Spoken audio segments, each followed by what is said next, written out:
Good afternoon, students. I welcome you to the online class hosted by Dr. University. In this online class, I'll be dealing with course 7, that is aspects of language and their literature. And in today's live session, we will be looking at literary theory, criticism, structuralism, and post-structuralism. These are the topics that were recommended by students in the previous class. So that is why. Anyway, it is part of our syllabus and it falls in the block 3 of your self-learning material provided by the university. If you have the book with you, you can go and locate it on page number 81.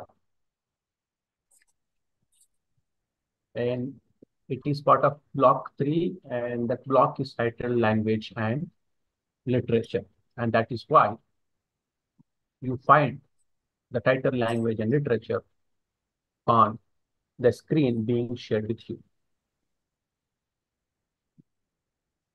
Now, in this block, you have unit 11, 12, 13, 14, and 15. That is 5 different major topics. The first one being the emergence of literary theory and literary concepts. The second unit is structuralism and language. The third one is structuralist applications to prose, poetry, and drama. The fourth topic in this block is post-structuralism and language. And the last topic is Derrida's notion of language. We know it is very difficult to go in detail into any or all of these topics, considering the fact that ours is an online counseling session. So the whole purpose is to clarify your doubts and also give you an overview of the topics so that it becomes easier for you when you sit with a book provided by the university. It will make a lot of sense to you and you will be able to understand things much, much easier. Well, so we'll begin today a topic that is with a small illustration or a picture on the screen. I hope you are able to hear me clearly as well as see the screen that I'm sharing with you. Can I get a quick confirmation of both my sound quality as well as the screen that I'm sharing?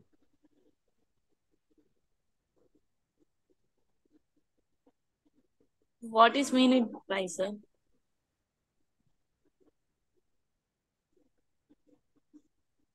Madam? There is a picture on a screen. Yeah.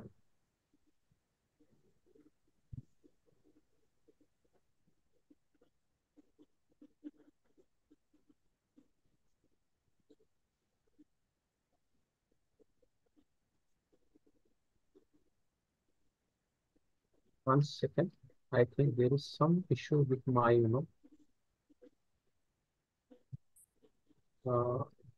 just a moment. Some sound disturbance. Trying to connect it.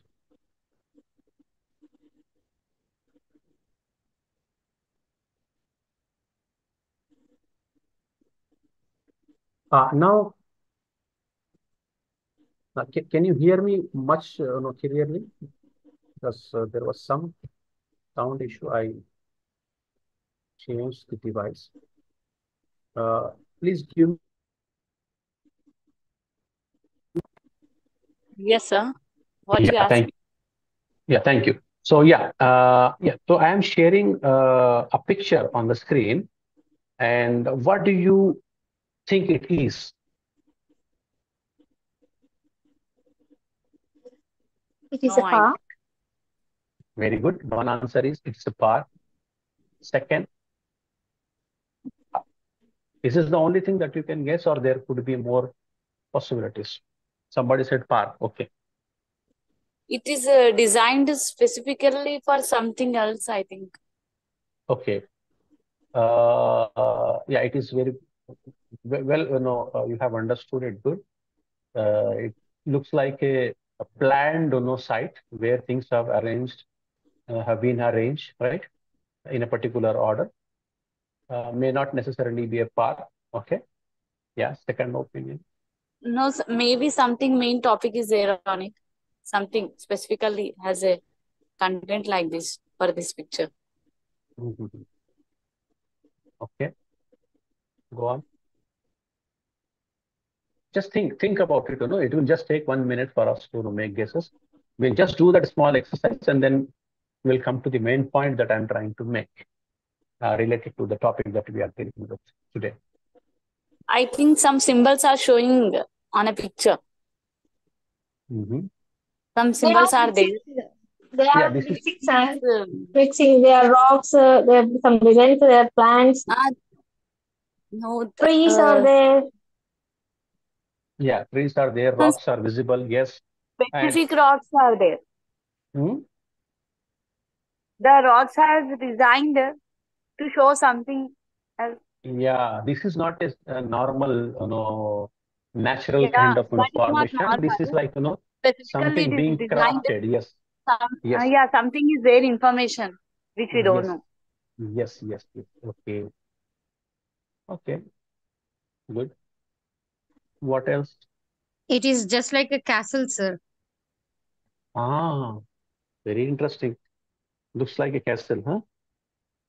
Okay. Uh, Maybe our answers can be wrong also. It is No, no, looking no, no. like It's penguin. Yes, sir. no, no. Yes, It's No, not yes, sir. sir. about. A No, no. penguin shape is looking like a penguin shape is looking, a man shape is looking, and something like some other round circle is So showing some something said, else. yeah, some Mm. said there are plants. Some said there are rocks. Have you also noticed sky and some clouds? Yeah, Yes. trees, Huh? That's also part of the whole picture, scene, right? Yeah, picture. Yes, mm. sir. Yes, Yes, sir. yes, yes. Very Colorful interesting, plants, and not looking. I'm excited that you are giving very quick responses. Okay. Yeah. Now let us discuss this picture. Hmm? Let's see what it is actually. What is it? It's a coral castle. Yes, it's a coral castle. It is an oolite limestone structure created by the Latvian Latvian American. American eccentric Edward Leeds Kelly in between these states. I mean, he lived in that. It is located in unincorporated territory of Miami-Dade County, Florida, America. Okay. Now, was it wrong when you say it looks like a park? Was it wrong that you could see rocks in there? Was it What is wrong the that theme you of the picture, sir? well, yeah, let me complete. Was it wrong when you say that you could see plants in there? What is it wrong when you say that there are clouds and there was a sky?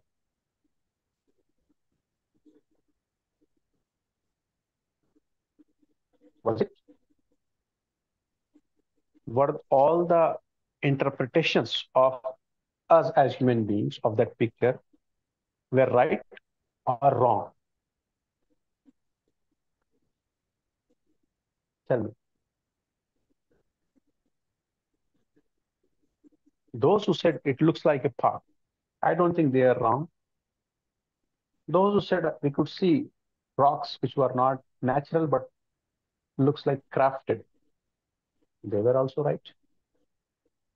Those who said we could see, green plants and trees, they are also right.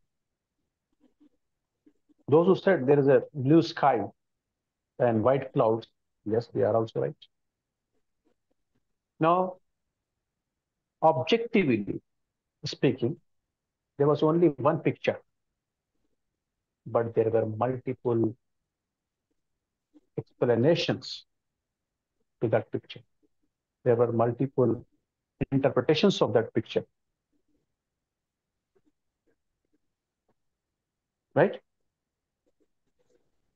Yes, So sir. this Yes. takes us to the concept of criticism. Okay. Now, what is criticism? There is something that you are trying to interpret, trying to explain, trying to judge. And in doing so, whatever you say and whatever you write becomes criticism. Okay? So criticism in itself is neither positive nor negative. It could be positive. It could also be negative. Okay? And the criticism can be very close to truth, like the picture resembling a park or somebody say chasm. And it could be a little away from the objective truth. That is, there are plants, there are rocks, there is a sky, there are clouds. So the criticism could be very close to the object that we are talking about. It could be a textbook, it could be somebody's ideas, it could be some photo, it could be anything. So we human beings interpret things, judge things, make opinions about things. So we involve in the day-to-day exercise of criticism. So in doing so, if we are close to the truth, close to the thing or the object we are describing, then we are right. Our criticism is positive. In interpreting, in explaining, in judging things, if we do not take most of the things or all of the things that constitute that object or thing, then our criticism may be negative, may not represent the complete picture, complete reality. Okay? Now, when it comes to literary criticism, which means doing the same thing, but in the domain of literature. Now, literature, we know, at least printed literature, appears in the forms of books, journals, articles, right? For example, if a new book has come up, then that book goes to the newspaper or magazine office. And the person in charge of reviewing the book goes through the newly published book, finds some merits and demerits in that book, and then he writes a review. And that review is called book review. Same happens in case of a movie, right? Whenever a new movie is released, some expert or some person who have knowledge of that domain, they watch that movie and they write about it. either praising, appreciating it, or denouncing it. That is criticizing. So criticism can be both positive and negative, and it could be related to a book of a literature, a movie, right? And in case of research publications, research also. For example, I want to give you one interesting and familiar example. Mama. That we have two philosophers, Plato and Aristotle. See, when Plato came, he said the people who are producing literature, at the time the terminology for all the writers was poets. Okay. And whole literature was called poetics. So he said people who produce literature, they mislead the society. In what way they mislead? He says, we imitate. There is a nature in material existence before our eyes. We see that. We see people in material reality. We see mountains. We see water bodies. We see trees. All these have material existence. Now, when we see it, we perceive it in our mind that this is how it looks. And from there, then we write it down, we draw, right? We sing about it, we talk about it. So what Plato says, by producing literature, you are taking the people away from the reality. He means to say that you need not have to understand about birches, about daffodil, or about any such thing through a written piece of literature. Rather, you go to the flower daffodil, you can experience it firsthand rather than reading a poem daffodil and understanding how daffodil or how it looks, how it smells, and all those things. So by producing literature, you are taking people away from the reality, the truth. That was the charge. And he says literature stokes emotions, and thereby it is it helps people, or sorry, it misleads people, and they damage the society. So that was the charge of the Plato. And then comes his disciple, his student, Aristotle. He said, sir, hold on. What you said about the first thing, that is imitation, I completely agree with that. My message. So we imitate, no doubt. We see things and we understand. We see things, we learn. So imitation is fine. That part of your philosophy is fine. But the second part, that literature misleads society, that's why poets, that is the writers, should be banished, is a charge too harsh and not understood fully. So he says, Aristotle says, that literature actually helps in catharsis, which means by watching a movie, by reading a book, by reading a poem, or by seeing a drama, once charged emotions, negative and other form of emotions, gets neutralized, purged. So literature is good. So literary criticism, when it comes to ideas,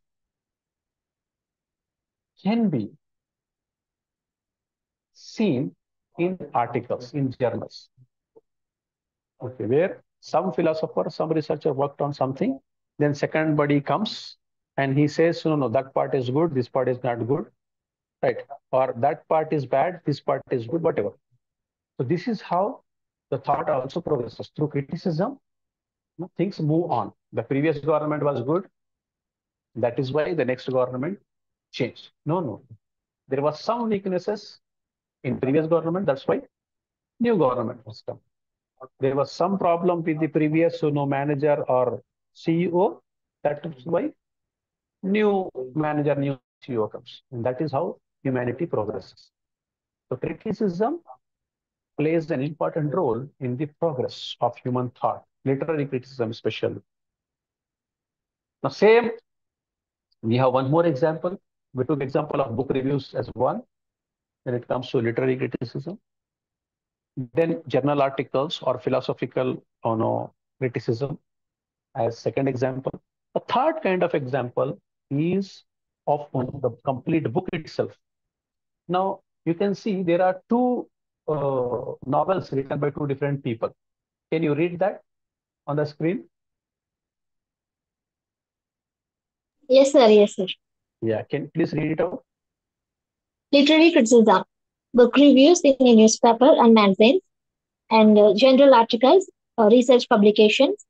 And third one, Jan Eri Charlotte Brown versus Wide Saragosi Jan Rai. Okay. So in the Jane last Rai. third example, you have Jane Eyre is the name of the novel written by British novelist, women novelist, Charlotte Bronte.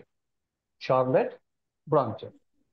And there is one more novel written by another lady, right, named Jean Rice, and the name of the novel, the title of the novel is Wide Sargasso Sea. Now, Jane Eyre is a novel that shows a particular set of people who were colonized. Like India, we were colonized by British, right? So assume Yes, sir. a person of British origin is writing about India. So that is the case of Jane Eyre.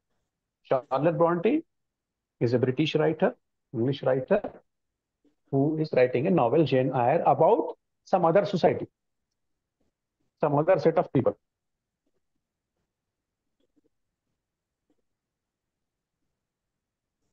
And how the people of that other society is treated in British society when they come to Britain. Now there is second novel written by Jean Rice, White Sargasso Sea. Now who is Jean Rice? Jean Rice is a person from the other society about which Jane Eyre has written.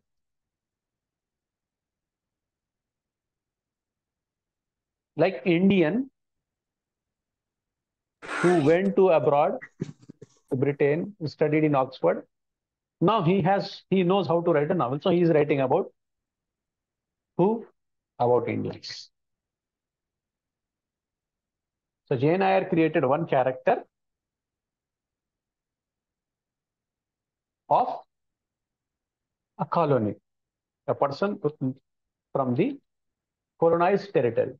Now that in the second novel, Jean Rice, who happens to be a person of that colony, now she is writing about her own people. Now in doing so, she is criticizing, not directly, indirectly, that the character Bertha Mason created by Charlotte Bronte and Jane Eyre in a very negative and poor image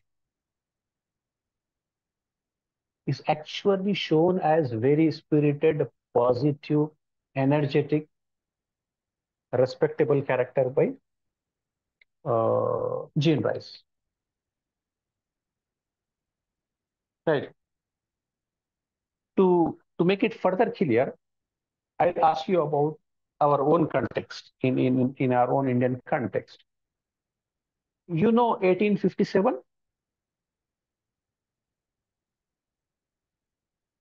1857. What happened in 1857? The first war of independence took place, sir. Any other response? Indian English introduced in India, sir? English introduced in India? Mm-hmm. Yeah, it's a general part of our Indian history.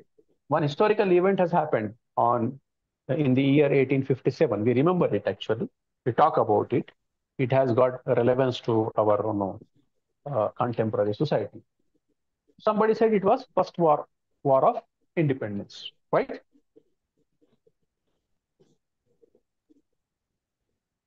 Was that the response? First war of independence? Hello? Yes, sir. Yeah. So you or me as Indian, when we look at that 1857 year, we say it was first war of independence, no doubt about it. But the person sitting in Britain, the country that occupied India, the British government of the time and later, they see it as mutiny, that is revolt.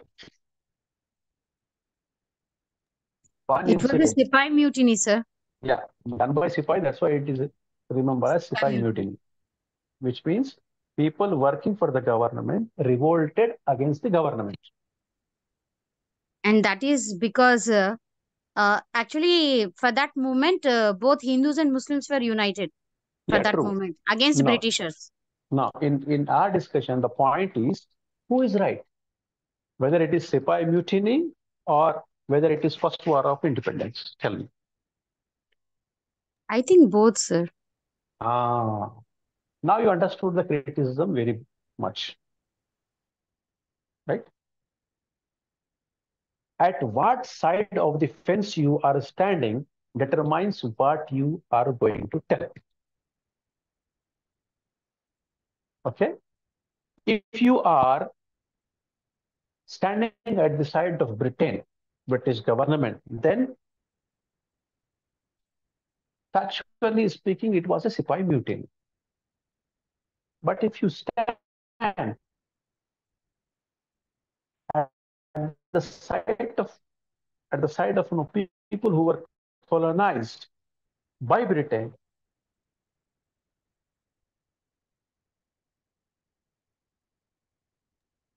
So you are not audible. what I'm trying to tell you is, if you are at the side of Britain, you stand with the British government or you are British person, then it is a Sipai mutiny. But if you stand at the side of India, the people colonized by the Britain, then it is the first war of, only difference is in the perspective, the point of view.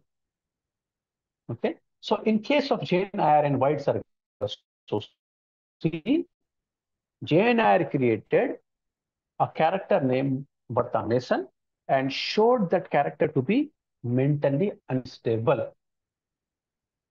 Though she was given a lot of money in dowry, which she did not show. Then Jean Rice creates the same character, Bertha Mason. Then she shows that, Bertha Mason goes to a proper school. She acquires education and training. She is good-spirited. She is beautiful. When she was wedded, her parent and brother gave a lot of money in dowry to this, British gentleman who went to their territory to colonize.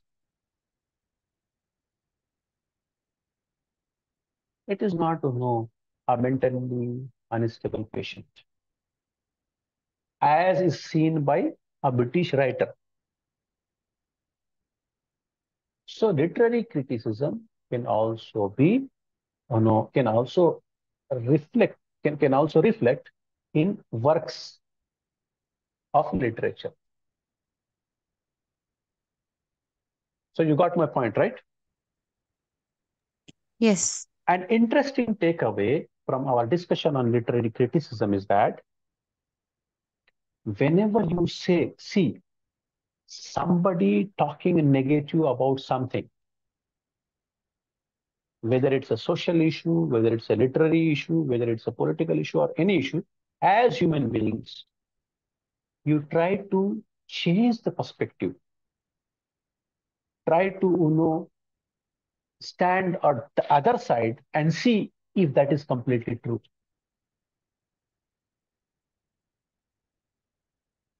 You try to learn this. Why I'm telling you is, we as say, this I'm a parent and I have 3 children. Why it is necessary is, most of the time children come with complaints, and quite a few times, with after a quarrel they come to report, right? Instinctively, naturally, we take the side of the children, no doubt about it. But do not jump to conclusion. Hear the version of your child and then try to get the version of the other child. Then only you will be able to take a correct and just judgment or decision.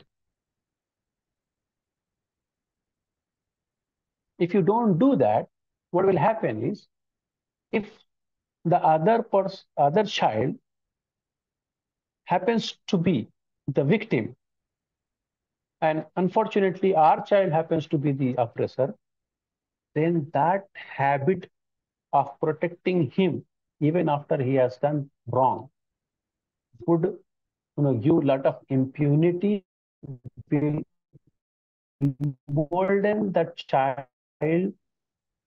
to continue doing this as he grows into a man, a gentleman, and good for you. No parent would like to see the child growing into an adult, but with a dark background. So it is necessary we look at both the sides. Okay. Now we'll just quickly run through these definitions. There are 4 different points that helps us understand literary criticism. Though we have I believe the explanation so far was enough to explain what literary criticism is. We'll just quickly run through this. Literary criticism is the comparison, analysis, interpretation, and or evaluation of works of literature. Literary criticism refers to a genre of writing whereby an author critiques a literary text, either a work of fiction, a play, or poetry. Etymologically, the word criticism is derived from the Greek word meaning judgment. The purpose for writing a critique is to evaluate somebody's work. Okay. Now, after criticism, we come to theory. Now, we understood what criticism is. Now, what is theory? Because somebody who's familiar with Christian culture and architecture was quickly able to respond saying that that picture is a castle. Somebody said in the classroom, right?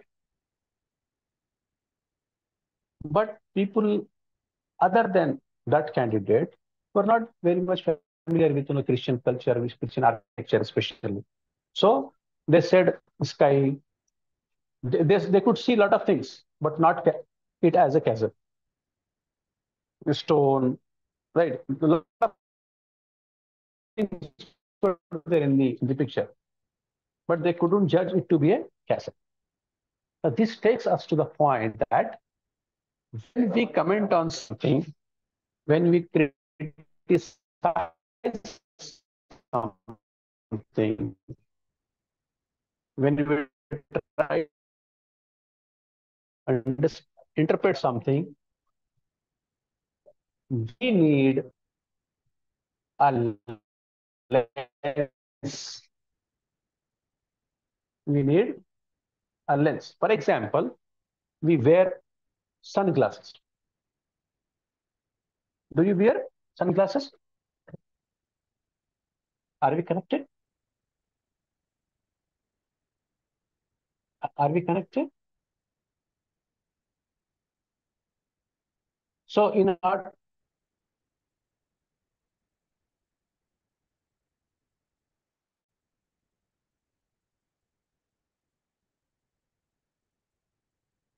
yes, so when we go into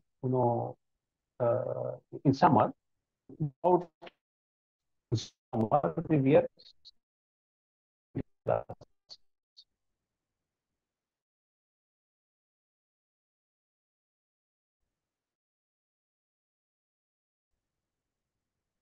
The sunglasses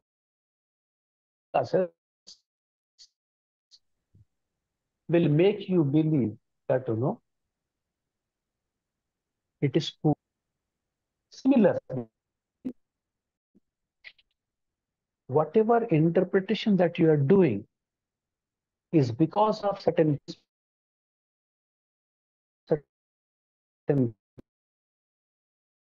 rules, certain experiences that you have gathered. That is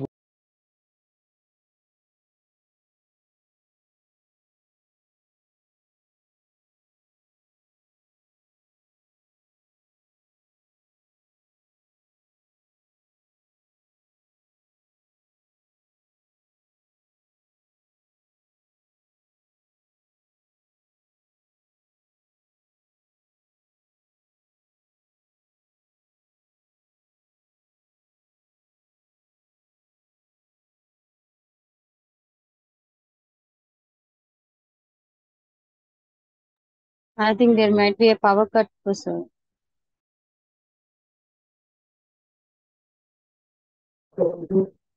sorry, there was some internet problem. I hope I am back online. Yes, you are, sir. So what I was saying is, in summer, when we go out, we wear sunglasses. What you see uh, outside, things as cool, right? In the same way, when we interpret something, when we judge something, we have certain principles, certain rules, certain experiences that acts or that helps us to interpret.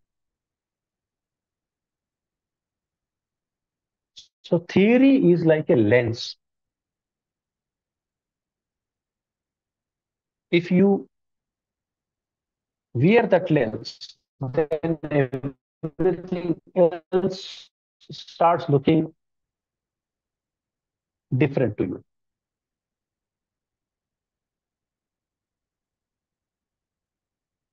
And whatever you interpret after that would be the criticism.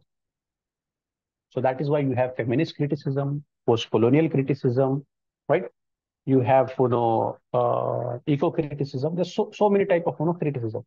That criticism is because of feminism as a lens that you are wearing, because of Marxism as a lens that you are wearing, because of in ecology and environment as a lens that you are wearing.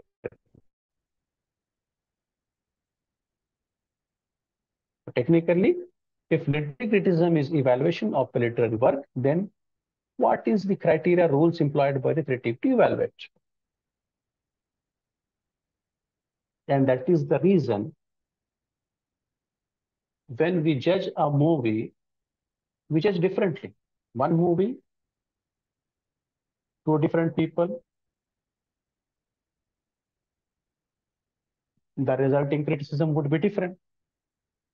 Why? Because you and I are not following the same principles, or may not be wearing the same lens while judging the work. That is why you have two different, criticisms. Now we'll take up some, examples of, some, the two, different, points to define what literary theory is. It is the field of study concerned with the principles underlying the analysis and understanding of literary works. Okay? It is the literary theory. Literary theory is the body of ideas and methods we use in the practical reading of literature. So these 2 points helps us, understand what theory is. You have certain rules. Using that rule, you are interpreting something. So this set of rules is nothing but the theory, which is more or less like a lens. And then whatever you are interpreting using that lens is a criticism. Literary theory is the body of ideas and methods we use in the practical reading of literature. Now, when we talk about theory and criticism, then it is important to note 3 distinct, key terms.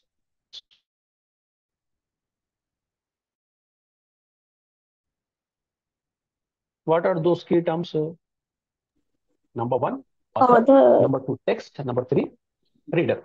Reader. These are the 3 different, terms we have to keep in mind when we have to understand theory and criticism fully. Who is author? Author is the creator The person of who the text. writes. Yeah, the one who creates. Yeah. The one who creates the work. The one who creates the work. The work could be, text, could be image, could be movie, sound, whatever. Okay. Then initially the focus was on the author, his intention and experience. That is why there are a great deal of author studies for understanding the work. Now, this point is related to literature itself. Or you tell anybody that, I have studied, M.A. English. What comes to the mind of the people? Oh, you studied Shakespeare, right? There is a reason for that.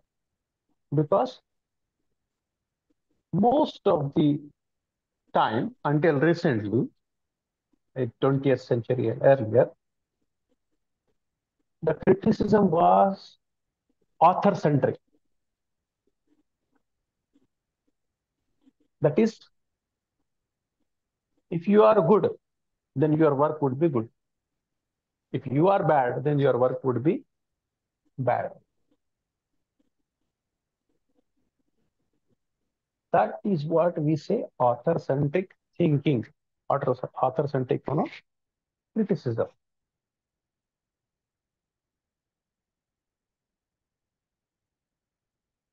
Then there is a change has come.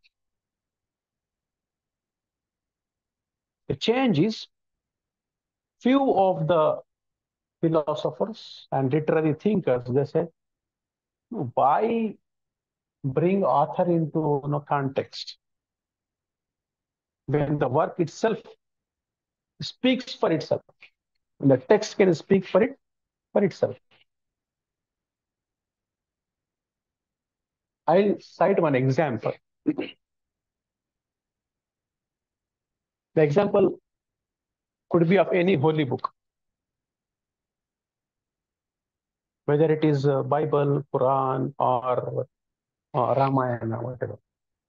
Now, when we as readers read it,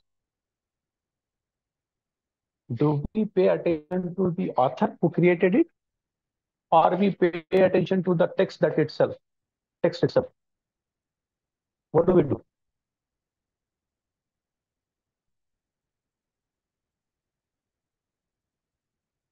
We pay attention to the text itself, right?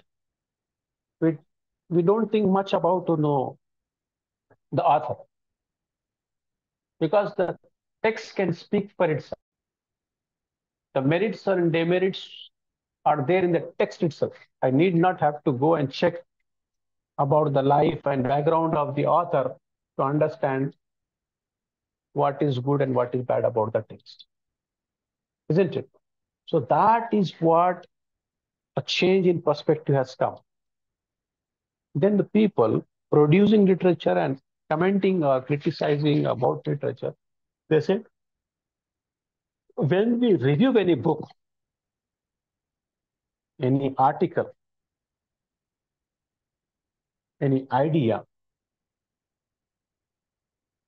then the book, the article, or the idea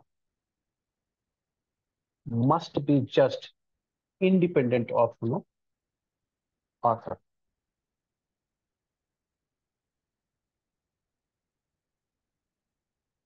Are you with me? Are you following me? Yes, sir. Yes, sir. Thank you. So that shift has come. Okay. And that is why a philosopher called Roland Barthes says language speaks through text, not the author. And he promoted this concept of the death of the author, which means the person who is writing it, the person who is writing the book holds a physical paper in his hand, a physical pen in his hand, and he writes in it. When he is done, when the book is ready, his job is over. The author has died, not materially, but metaphorically, the work of author is over. Now it is all reader. It's all reader. So one need not have to go back to author to understand him in order to understand his or her work. That is what the change that has come in the way we look at things and in the way we interpret literary works. Then one more shift has come. That shift says it is neither author nor the text. It is the reader who is more important. Now one can ask, how come reader becomes important? Okay, to an extent it looks yes. In order to understand the text, you need not have to understand the biography of the author, and that is fine. That is understood. It looks reasonable and logic. But the third point of view, third different way of looking at this is reader. Now, some people, some philosophers, they have come. They said, no, you need not have to even talk about the author nor about the text. It is reader who is more important in the whole process. Oh, come on, how come? Then they say the one who reads the literary text, right? He is the one who brings the text to life. As somebody said, the author is dead after producing the text, metaphorically speaking. Similarly, once the text is written, it is also dead. Nothing but some words on a paper and it is there in the shelf. Is it dead or alive? You tell me. The text that is being produced by some author, some individual in flesh and blood, is it alive or dead in a shelf? Tell me. Do you call a book kept in a book rack or bookshelf as being alive or dead?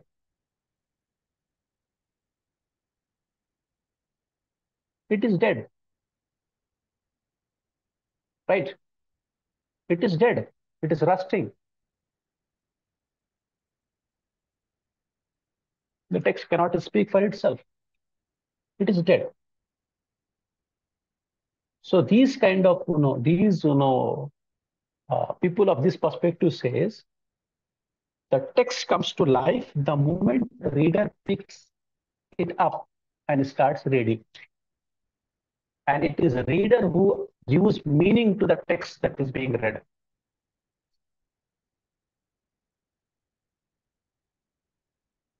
So these are three different, development of perspectives when it comes to literary criticism: author-centric, text-centric, and reader-centric.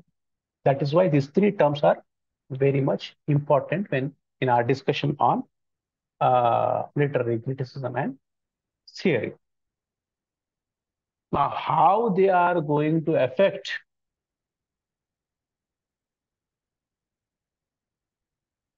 theories and other things, we'll try to understand it in our discussion on structuralism, post-structuralism, and in relation to the language.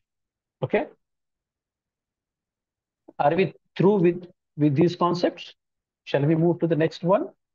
Yes, sir. Yes, sir. Okay. Thank you. Now, after with this proper context, now when you read structuralism, when you read on the post-structuralism, it will become very easy. Otherwise, most of the people say, sir, structuralism is very difficult, sir, post-structuralism, very difficult. Indeed, it is difficult. Why? If you are trying to understand something out of context, without proper, necessary background, you might not be able to understand it. Got it? Just give me a half second. I'll just pick one important part.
Excuse me for this interruption. Yes, so when you have this proper context, it will be easier to understand structuralism and other things. Okay, let's move on to structuralism. Can anyone please volunteer to read it?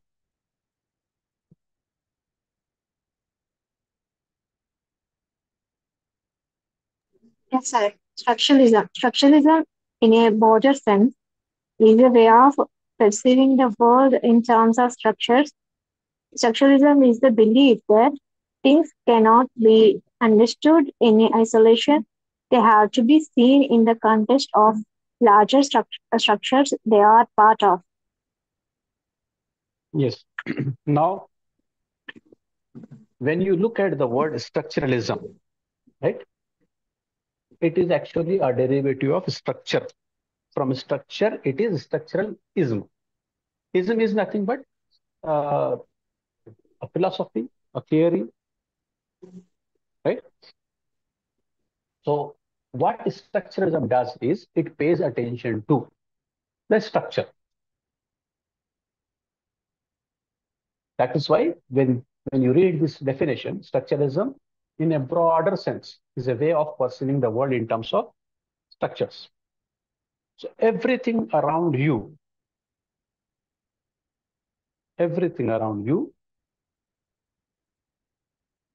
are in structures. Now, in other way, structuralism is the belief that things cannot be understood in isolation. They have to be seen in the context of larger structures they are part of. Now, this takes me to the example I gave you a couple of minutes ago. I said when you want to understand structuralism, post-structuralism, you need to have a proper context of what criticism is, what theory is, right? And then when you have that basic knowledge with you, after that, if you come and study structuralism, then it will make more sense. Similarly, structuralism itself says, if you want to understand the importance of a pillar or a wall, if you want to thoroughly understand a wall or a pillar or a floor, you have to take the whole apartment into context, the whole house into context. You cannot understand a pillar in isolation. You cannot understand a wall in isolation. That is what structuralism says. Got my point?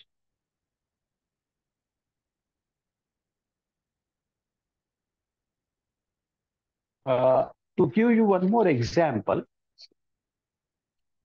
I'm just making this step. I like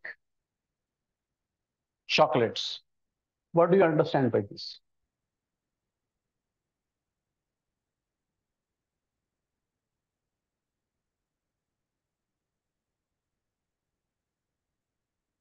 What happened?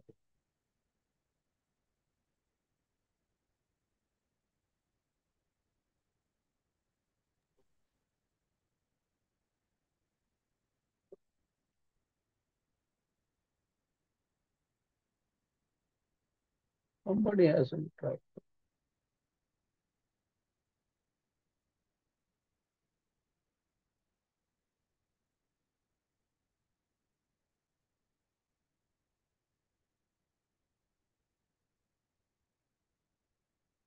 Somebody wants to do something.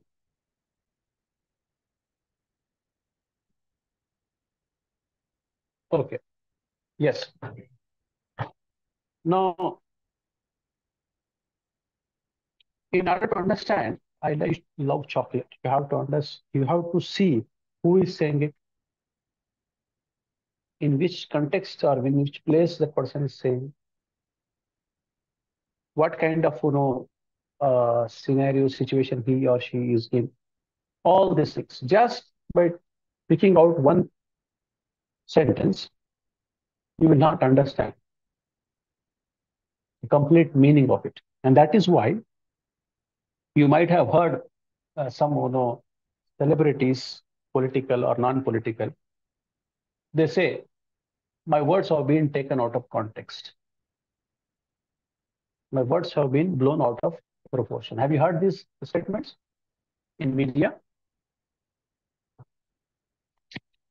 Anything, structuralism, as per structuralism, anything cannot be understood in isolation. Should be understood or can be understood in the larger structure they are part of.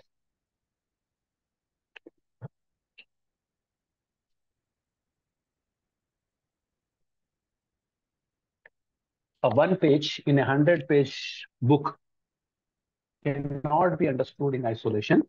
When you read that one page along with the remaining 99 page, then things will be clear and understood clearly. That is what the structuralism means here. Okay. Some more details, because structuralism, when it came, so there was one prominent Swiss scholar named Ferdinand de Saussure.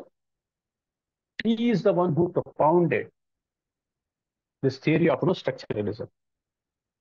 He says a language is a self-contained relational structure, the elements of which derive their existence and their value from their distribution and oppositions in text or discourse. What does he mean?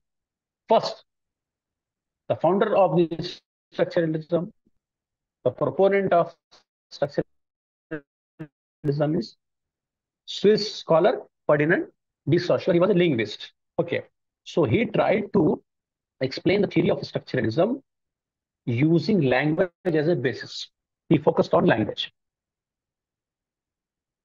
If, say, in a sentence, there are 5 different words.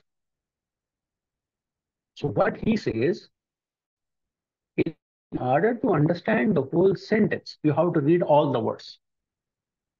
Or when you have a sentence, you cannot understand one word when you take it out.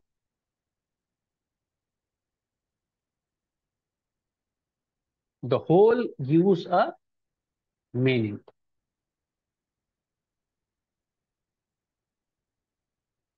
So there was one school called the Prague School who furthered the ideas of structuralism, focus on how elements of a language accomplish cognition, expression, and conation. They took interest in syntax, the structure of literary text. Now there are 2 important key concepts in structuralism: sign,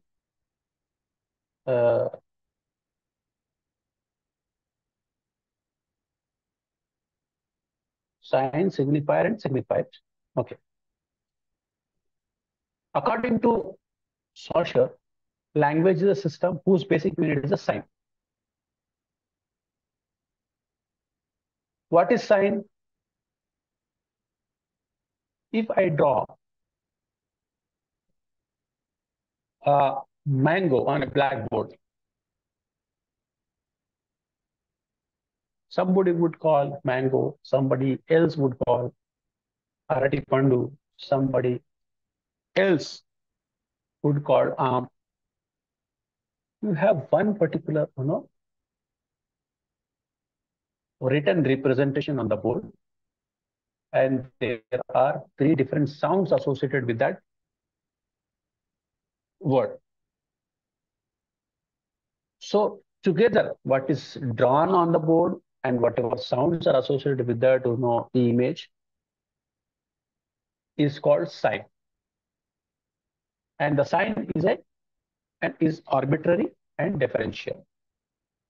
Sign is composed of 2 elements, as I said, signifier and signified. What is signifier? In our case, it is that image or drawing of the mango. And what is signified? By looking at that, it is understood as mango or arati pandu. So you have signifier and signified. Remember this. Saussure talks about language as a system whose basic unit is sign, and sign is comprised of 2 elements, signifier and signified. Signifier is a sound image or a graphic image, whereas signified is a concept being referent.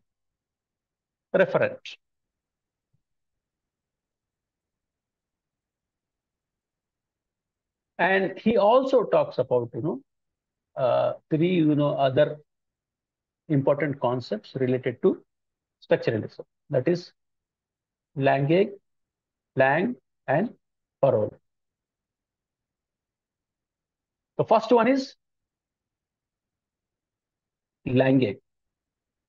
Saussure says language is nothing but the entire human potential for speech or universal human phenomena of language. You and I have the potential to acquire the language. And that is why if you are born in India, in Telangana, will naturally acquire Telugu.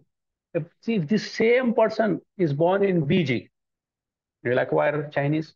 If the same person is born and brought up in Saudi Arabia, he will acquire Arabic.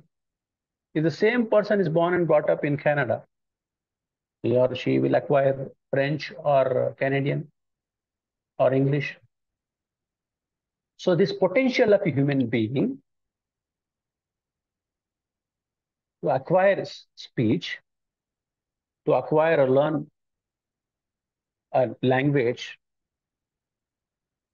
and this universal phenomena, it is with everybody. Every human being has the potential to acquire the language, the necessary capability, a capacity to learn the language. That is what Ferdinand de Saussure called language. Okay. Then you have second one, lang. It is the language, Telugu language, English language, any other language. Language is a system where you have words, sounds, and symbols. Okay. That is what he calls lang. The third is the parole. That is nothing but use of language. So you have the potential to learn a language, human potential to learn a language. That is what he calls lang. The language itself, that is Telugu, Hindi, right? That is language. The parole is use of that language. So these are the three important terms that you have to remember when it comes to structuralism. Two more words in relation to structuralism is synchronic and diachronic. When we are studying language, these are the two important key terms that we may come across. Synchronic study of language considers how a language functions as a system at a given moment in time, how it works and develops. Okay. Whereas diachronic study of language is known as historical linguistics. It is the study of language change over time. Now I'll give you one example. When you read Shakespeare, Shakespeare is a leading figure of Middle English of 16th century and early 17th century. At that time, the language, English language prevalent, was now called Middle English. And the language, English language, same English language that we are studying today, speaking today, and writing today, is not same as what Shakespeare spoke and in which Shakespeare wrote. Though both are English, but that English was different than contemporary English. So the language has changed over time, over a period of time. So a study of that language change over time is called diachronic study. Whereas in one given point of time, if you study language, then it is a synchronic study. Now we'll come to the application of this structure. Now we understood that Ferdinand de Saussure comes and he says that language is a system whose basic unit is sign, and things cannot be understood in isolation. It can only be understood as part of the system, as part of broader structure. All those things we understood. Now, what is the application of it? How it is going to affect? For that, we'll look at this concept of interpretation and descriptive poetry. Michael offers a reading of Wordsworth's your tree to explain that a poem need not refer to anything outside itself. Structuralism had far-reaching implications for study of narrative techniques and narratology. You have three examples in Vladimir Prop, Gerald Jennett, Zivata Todoro.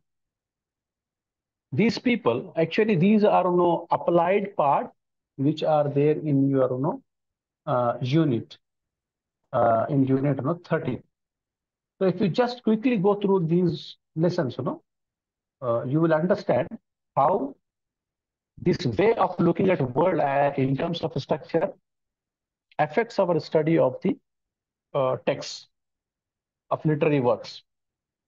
Okay.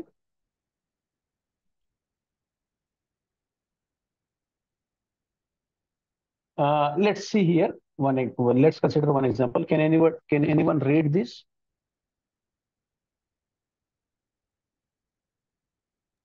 Yes, sir. Application of Yeah, please do. structuralism. Catherine Belsay, Analysis of Shakespeare's Richard III. What do I fear? Myself? There's none else by. Richard loves Richard. That is, I am I. Structural analysis says Richard is a split subject between, I'm unable to open it, between self and conscious self. The syntax of the lines in which the self is seen as both subject and object, I am I, points to a disruption of the unified subject. Yes. So in this example, right, this is a criticism of Shakespeare's Richard III. It is done by Catherine. Okay. So there is one line here. What do I fear? Myself? There is none else by. Richard loves Richard. That is, I am I. This is a line. These are the lines taken from Act 5, Scene 5 of Shakespeare's play Richard III. Now, in these, taking this as an example, what Catherine is trying to tell us that when you perform a structural analysis of these lines, right, then you will realize that though there is one particular letter I, the same letter is there twice in the one line, but those are not same. Those two I's are not same. And these two names, Richard and Richard, are not same. Otherwise, normally we would have read it and moved on, saying that it is Richard talking to Richard and over. But when she performed the structural analysis, that is paying attention to the language in a structure, complete structure, she is able to distinguish these two Richards, first Richard and second Richard, or this first I and second I. The first I or first Richard is self, whereas the second one is conscious self. You got my point? I am is the actual self. But when I look into mirror, right, so my reflection would be there.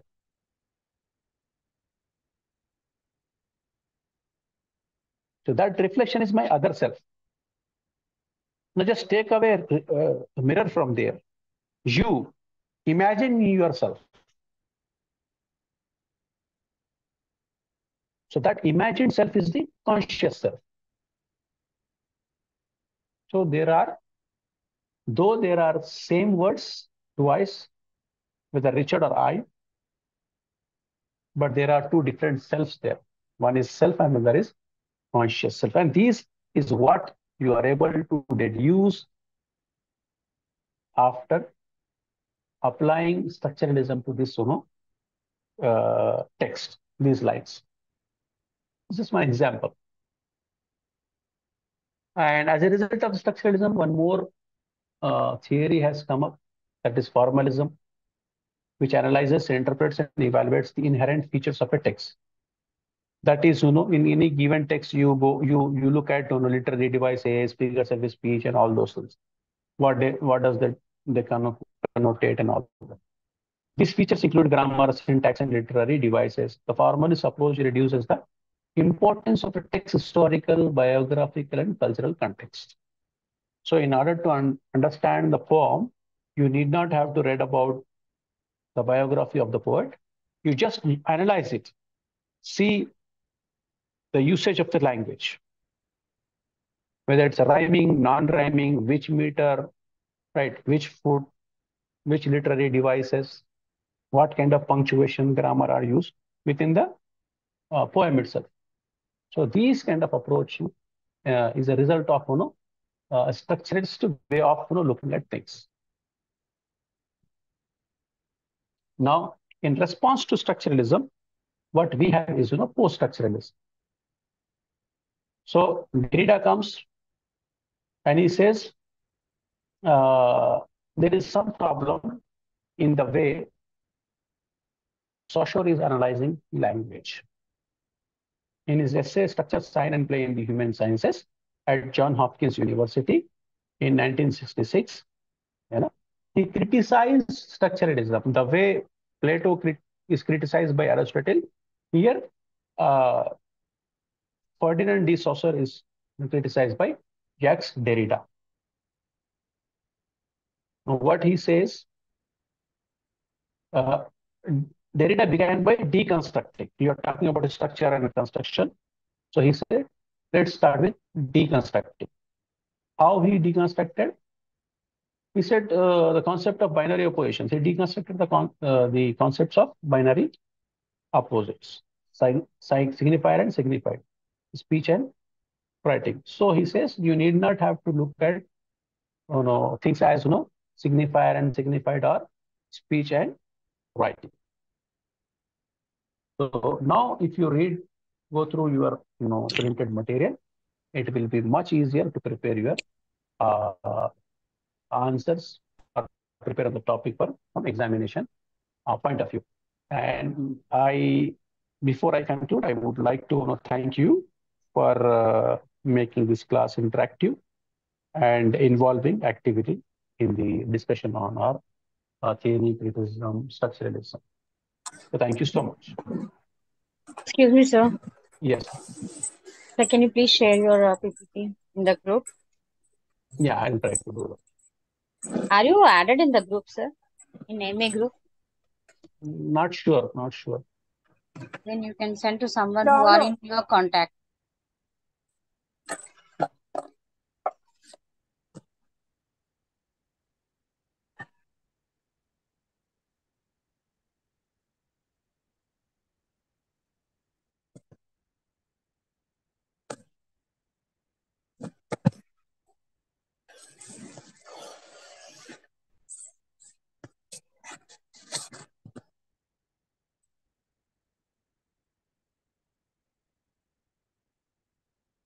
One more class is left.